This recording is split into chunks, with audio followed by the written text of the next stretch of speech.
온라인 속회에 참여하신 여러분 환영하고 축복합니다. 찬송가 92장입니다.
오늘 우리에게 주시는 하나님의 말씀 마가복음 2장 1절에서 12절 말씀입니다. 제가 봉독하겠습니다.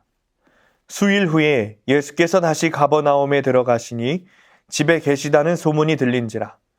많은 사람이 모여서 문 앞까지도 들어설 자리가 없게 되었는데 예수께서 그들에게 도를 말씀하시더니 사람들이 한 중풍병자를 4사람에게 메워가지고 예수께로 올세.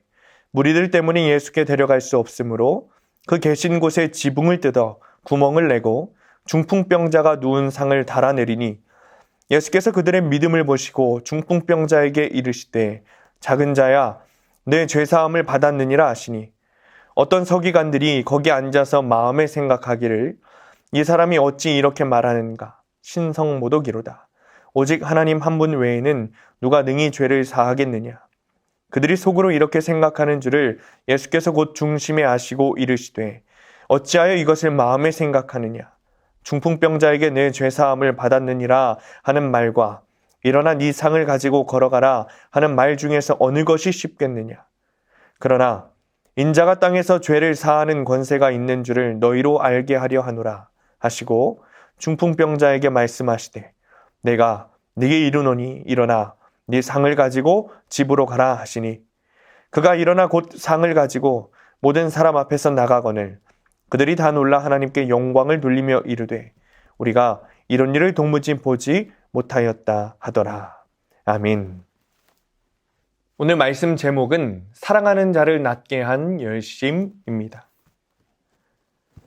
가버나움의 한 중풍병자가 자리를 털고 일어났습니다. 그를 사랑한 사람들의 열정이 기적을 만들었습니다. 예수님께 나아가는 길은 어려웠지만 장애문을 통과하자 병든 몸과 함께 마음까지 치유되었습니다. 사람이 친구를 위하여 자기 목숨을 버리는 것은 사랑의 최고봉입니다. 그 일을 위해서는 작은 일부터 실천할 수 있어야 합니다. 그렇다면 사랑하는 자를 낫게 하려면 어떻게 해야 합니까? 첫째, 내일로 알고 기회를 놓치지 말아야 합니다. 1절입니다. 수일 후에 예수께서 다시 가버나움에 들어가시니 집에 계시다는 소문이 들린지라. 중풍병자를 예수님께로 데리고 간 네 사람이 친구들인지 가족인지는 분명치 않습니다. 그러나 평소에 중풍병자를 사랑한 것은 분명해 보입니다. 그랬기에 어떤 병이라도 고쳐주신다는 예수님의 소문에 귀가 번쩍 뜨였을 것입니다. 다만 환자를 들것에 누인 채 멀리까지 이동하는 일은 실행하기가 쉽지 않았습니다. 그런 중에 기회가 왔습니다. 예수님이 가까운 동네 한 집에 머무신다는 소식을 들은 것입니다. 즉시 중풍병자를 그곳에 데리고 가기로 합니다. 예수님 앞까지 가는 것이 쉽지는 않겠지만 기회를 놓칠 수는 없었습니다. 사랑의 시작은 언제나 형제의 일을 내 일로 삼는 것부터입니다. 기회가 오고 사랑하는 이들이 서두른 까닭에 중풍병자는 고침받는 길로 나아갈 수 있었습니다. 두 번째는 장애물을 뚫고 나아가야 합니다. 4절입니다. 무리들 때문에 예수께 데려갈 수 없으므로 그곳에 계신 곳에 지붕을 뜯어 구멍을 내고 중풍병자가 누운 상을 달아 내리니. 중풍병자를 메고 예수님이 계신 집까지 왔지만 상황은 예상보다 더 어려웠습니다. 문 앞까지 사람들로 가득 차서 안으로 들어갈 수가 없었습니다. 이 좋은 기회를 놓칠 수 없었던 네 사람은 의논에 들어갔고 곧 방법을 찾아 실행에 옮겼습니다. 문 밖 한쪽에 있는 계단을 타고 옥상으로 올라가 대들보 사이에 얼기설기 메워놓은 흙과 건초를 걷어냈습니다. 그렇게 지붕을 헐어 천장에 큰 구멍을 낸 다음 침상째 중풍병자를 달아내렸습니다. 뜻밖의 소동에 사람들은 놀랐지만 예수님의 눈길을 끄는 데는 성공했습니다. 어떤 일에든 장애물은 있기 마련입니다. 크냐, 작으냐의 차이만 있을 뿐입니다. 당연하게 여겨야 합니다. 이런 장애물은 피할 것이 아니라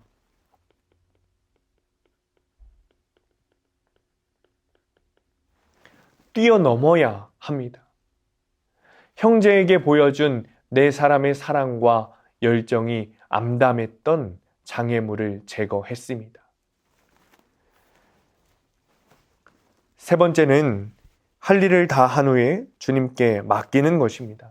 5절입니다. 그가 일어나 곧 상을 가지고 모든 사람 앞에서 나가거늘 그들이 다 놀라 하나님께 영광을 돌리며 이르되 우리가 이런 일을 도무지 보지 못하였다 하더라. 집안에 있던 사람들은 모두 흙먼지를 뒤집어 썼을 것입니다. 일제히 그 네 사람들에게 비난을 퍼부었을 것이고 분노한 집주인은 변상을 요구했을 것입니다. 이 기상천외한 일을 보신 예수님은 그들의 믿음을 보시고 치유해 주셨습니다. 그리고 중풍병자를 향해 내 죄사함을 받았느니라 라고 말씀하셨습니다. 자신의 병을 죄의 징벌로 여겼던 중풍병자에게 그 굴레를 벗도록 하시는 것입니다. 네 상을 가지고 집으로 가라 라는 말씀대로 중풍병자는 일어나 그곳을 떠났습니다. 신성 모독을 의심했던 서기관들마저 죄사함과 치유의 권세 앞에서 잠잠했습니다. 하나님의 은혜와 사람의 성실이 합해질 때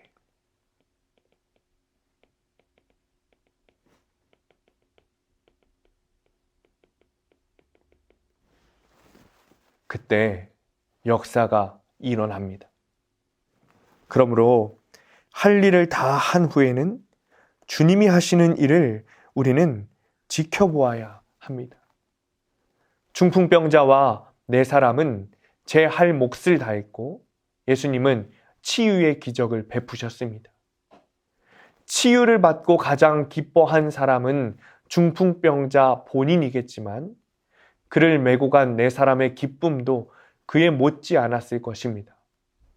형제를 사랑하는 데에는 어려움과 장애물이 있지만 그것을 통과하면 주님이 베푸시는 기적을 맛볼 수 있습니다. 그러므로 사랑의 가장 큰 수혜자는 사랑을 받는 사람이 아니라 사랑을 주는 사람입니다. 사랑은 특권입니다. 예수 그리스도를 믿는 사람은 결국 사랑입니다. 우리의 결과는 오직 사랑뿐입니다. 주님의 사랑을 받고 그 사랑을 베풀고 전하는 성도님들 되시기를 간절히 축원합니다. 기도하겠습니다. 사랑이 많으신 하나님 감사합니다. 주님, 그리스도인의 결과는 언제나 사랑이라는 것을 깨닫습니다. 그 사랑을 하는 것이 어려울지라도 결국 그 사랑으로 인하여 나에게도 기쁨이 있는 것을 깨닫습니다. 주님, 우리의 결론이 언제나 사랑이 되도록 인도하옵소서. 주님, 그러나 사랑을 하는 데에는 여전히 어려움과 장애물이 있는 것을 보게 됩니다. 그러나 그것을 통과하면 주님이 베푸시는 기적도 있다는 것을 알게 됩니다. 그 사랑을 통해 받는 은혜는 나에게 있음을 깨닫게 됩니다. 주님, 그 사랑의 특권을 깨닫고 행하는 우리가 되게 하여 주옵소서. 예수님의 이름으로 기도합니다. 아멘.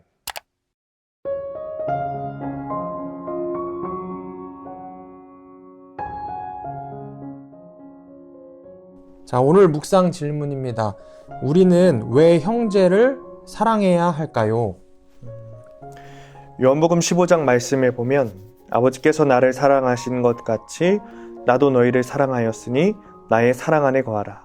내가 아버지의 계명을 지켜 그의 사랑 안에 거하는 것 같이 너희도 내 계명을 지키면 내 사랑 안에 거하리라. 내 계명은 곧 내가 너희를 사랑한 것 같이 너희도 서로 사랑하라 하는 이것이니라 했습니다. 우리가 주님 안에서, 더 정확히는 주님의 사랑 안에 거하기 때문에 사랑하게 됩니다. 정말 놀라운 말씀이죠. 사실 이 말씀을 단순하게 보면 너희가 사랑하면 내가 너희를 사랑하겠다라는 말씀처럼 보입니다. 그런데 그렇지 않습니다. 오히려 내가 너희를 사랑한 것 같이 너희도 사랑하라. 주님이 우리를 먼저 사랑하셨고 주님이 우리를 향한 사랑 고백을 하고 계시는 거예요. 그리고 우리는 그 주님께 받은 사랑대로 사랑하기만 하면 된다는 것이죠. 이미 받은 그 사랑만 전하면 되는 겁니다. 사실 사람은 사랑을 전할 수 있는 존재가 아닙니다. 우리는 스스로 사랑하기 어려운 존재입니다. 그러나 우리가 사랑해야 하는 이유는 주님께서 우리를 사랑하시고 그 사랑 안에 거하시기 때문에 우리가 주님을 사랑해야 하는 것이고 사랑하는 것이죠. 전사님 어떻게 생각하시나요? 왜 우리가 형제를 사랑해야 하는가라는 이 질문을 처음 받았을 때 묵상하면서 가장 떠올랐던 말씀은 누가복음 10장 27절 말씀입니다. 대답하여 이르되 내 마음을 다하며 목숨을 다하며 힘을 다하며 뜻을 다하여 주 너의 하나님을 사랑하고 또한 내 이웃을 내 자신같이 사랑하라 하였나이다. 우리가 잘 알고 있는 말씀인데 내 이웃을 내 자신과 같이 사랑하라 라는 이 말씀이 다른 번역서에서는 내 이웃을 내 몸과 같이 사랑하라 라고 말씀을 하고 있죠. 근데 이 이웃은 교회 안에서 형제 자매들을 지칭한다라는 것을 우리가 성경을 보면 알 수 있는데, 다시 말해서 예수님은 너희 형제들을, 믿음 안의 형제들을 너희 몸같이 사랑하라 라는 말씀인 거죠. 그냥 그대로 그 말씀을 받아들였을 때 내 몸과 같이 사랑한다라고 생각을 해보니, 내가 내 몸을 사랑해야지 하고 사랑하지는 않더라고요. 어떤 의도성을 갖고, 아니면은 사람들의 사랑의 방식인 기브 앤 테이크이죠. 주었으니 받아야 되고 받았으니 주어야 되고 하는 이런 식의 계산이 있는 사랑이 아니라, 내 몸을 사랑하는 것은 나는 자연적으로 나의 몸이니까, 너무 귀하니까 내 몸을 사랑하고 있더라고요. 예수님이 너희가 서로 사랑하되 내 몸을 사랑하듯이 내 이웃을 사랑하라고 하신 말씀이 바로 그런 뜻인 것 같아요. 계산하면서 사랑하지 말아라. 너가 너 몸을 그렇게 자연적으로 당연히 가장 가치 있게 여기고 가장 스스로 사랑하듯이 교회 안에 형제 자매들을 그렇게 계산하지 말고 따지지 말고 사랑해라 라고 하신 말씀인 것이죠. 그런데 이 말씀을 좀 더 묵상을 하면서 요한일서 말씀에서 형제 사랑에 대한 말씀이 참 많이 나와 있는데, 이 요한일서 4장 20절에 이렇게 기록을 합니다. 누구든지 하나님을 사랑하노라 하고 그 형제를 미워하면 이는 거짓말하는 자니, 보는 바 그 형제를 사랑하지 아니하는 자는 보지 못하는 바 하나님을 사랑할 수 없느니라 라고 말씀을 하고 있어요. 형제를 사랑하지 않는 자는 하나님을 사랑할 수 없다라고 말씀에서 말씀을 하고 있는데, 좀 아까 말씀드린 누가복음에서 말씀은 사실 계명에 대한 말씀이었잖아요. 가장 첫째 되는 것은 하나님을 사랑하라, 그 다음에 내 이웃을 사랑하라 라는 이 말씀이었는데, 이 말씀은 결국에 종합해서 보면은 네가 먼저 너의 형제 자매, 내 이웃을 사랑하고 있지 않는다고 하면은 너는 하나님의 사랑을 온전히 깨닫지도 못하고, 네가 아무리 하나님을 사랑한다고 입술로 고백한다고 한들 그 사랑은 하나님이 원하시는 진짜 하나님을 사랑하는 모습이 아니야 라고 분명히 말씀하고 있는 것입니다. 그래서 내가 이웃을 사랑해야 함은 내가 곧 하나님을 사랑하는 것이고, 내가 하나님을 사랑한다고 하면 내 이웃을, 내 형제자매를 당연히 사랑하는 것이다 라는 생각을 하게 됐습니다. 저는 이 질문에 대해서 우리 그리스도인들이 어떻게 대답해야 할까라고 고민을 해보면, 사실 우리는 형제를 사랑하는 것에 대해서 결정할 수 있는 존재가 아닙니다. 그리스도께서 우리를 사랑하셨기 때문에 저절로 다른 이들을 사랑할 수밖에 없는 존재가 되는 것이죠. 우리는 그냥 누구를 사랑하기를 결정하는 존재가 아니라 그저 형제를, 그저 이웃을 사랑하는 존재입니다.